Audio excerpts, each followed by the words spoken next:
Desa Sidoagung merupakan salah satu desa dari 21 desa yang berada di Kecamatan Serung, Kabupaten Kebumen. Desa ini berbatasan langsung dengan Kecamatan Karanganyar, Kabupaten Kebumen. Desa Sidoagung sendiri merupakan gabungan dari dua desa, yaitu Desa Serkitik dan Desa Kelangon. Berdiri pada tahun 1945 berdasarkan sejarah tentang pembentukan Desa Sidoagung, Kecamatan Serung, Kabupaten Kebumen. Sebagian besar mata pencaharian desa ini yaitu sebagai petani dan menghasilkan hasil pertanian seperti kencur, kunir, jahe, padi, dan masih banyak lagi.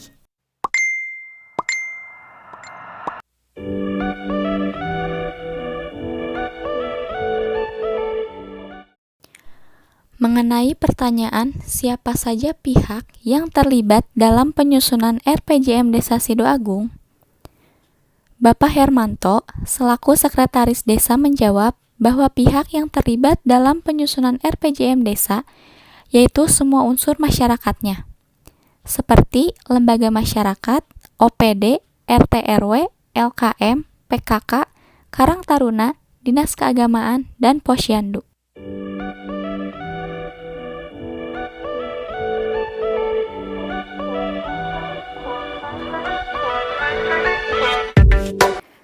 Jawaban selanjutnya mengenai penyusunan RPJM Desa Sidoagung.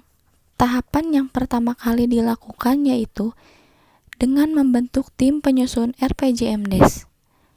Setelah membentuk tim penyusun, lalu diadakan penyelarasan arah kebijakan perencanaan pembangunan, yang kemudian akan dikaji bagaimana keadaan dan permasalahan yang ada di desa tersebut.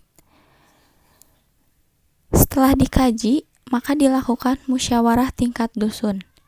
Dan tim penyusun pun mulai membentuk penyusunan rancangan RPJM Desa. Setelah diadakan rancangan RPJM Desa, maka dilakukan musrembang desa serta penetapan RPJM Desa.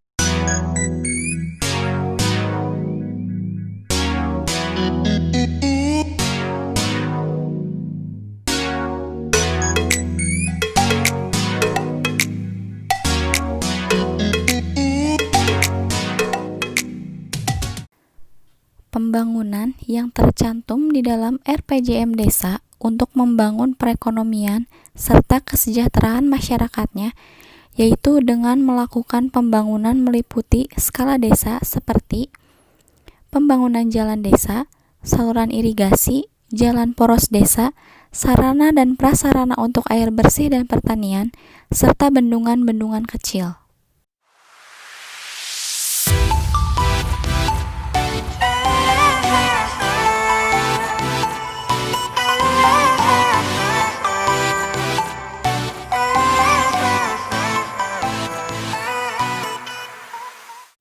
Pelaku pembangunan di Desa Sidoagung ini tentunya dari masyarakatnya sendiri, dengan bergotong royong dan mampu secara teknis dan fisik, serta menyesuaikan juga dengan tiap kegiatan yang akan dijalaninya. Waktu pelaksanaan aktivitas yang akan ditempuh juga menyesuaikan dengan perencanaan yang ada di APBD, serta dana transfer dari desa. Waktu pelaksanaan pembangunannya pun menyesuaikan juga dengan kalender musim. Misalnya, kegiatan A dilaksanakan pada bulan Juni, karena pada bulan-bulan sebelumnya itu terjadi musim hujan. Jadi, kegiatan yang bersinggungan dengan air maka menghindari dari hujan.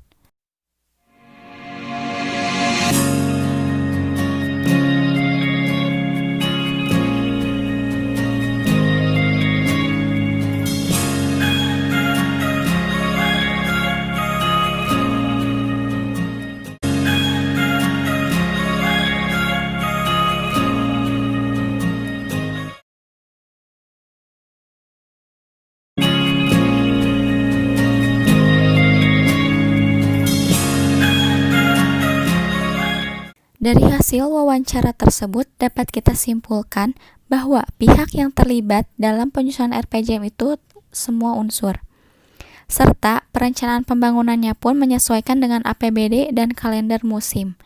Potensi desanya juga sebagai penghasil padi dan kacang ijo. Pelaku dalam pembangunannya pun dari masyarakatnya sendiri. Setelah menyimpulkan dari hasil wawancara, maka selanjutnya ada pemerataan rantai nilai produk unggulan Desa Sidoagung. Yang pertama dalam penyediaan input produksi seperti penyediaan pupuk dan benih unggul. Lalu produksi pertanian seperti pengolahan tanah, penanaman, dan perawatan. Kemudian transportasi seperti pemanenan. Lalu industri pengolahan. Lalu tahap perdagangan dan konsumsi. Selanjutnya ada analisis SWOT Desa Sidoagung. Yang pertama ada strength, yaitu meningkatkan produk unggulan yang ada di desa, sarana dan prasarana untuk pertanian. Lalu weakness, yaitu sebagian lahannya di desa tersebut kering. Lalu ada opportunity, hasil pertanian yang terbilang murah. Dan yang terakhir ada threat, yaitu adanya gagal panen yang disebabkan karena faktor cuaca. Selanjutnya adalah analisis area upgrading. Hambatan yang pertama yaitu pemasaran produk yang kurang luas.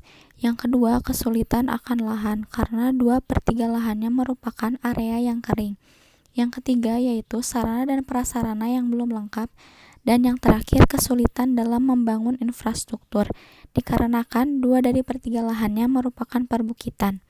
Hal yang harus dilakukan yaitu melakukan pemasaran hasil produksi yang lebih luas lagi. Yang kedua, tindakan konservasi tanah dan air. Dan yang terakhir, pengelolaan untuk kesuburan tanah. Saat menjadi fasilitator desa, saya akan memilih sebagai pengkaji keadaan desa. Karena dengan itu, saya dapat mempelajari, mengetahui, serta mengenal lebih jauh tentang desa tersebut dan kendala apa saja yang ada di desa, sehingga pada saat musyawarah saya dapat menyampaikan beberapa kendala dan permasalahan yang terjadi di desa tersebut. Sekian dari saya, mohon maaf apabila ada kesalahan, and thank you for watching.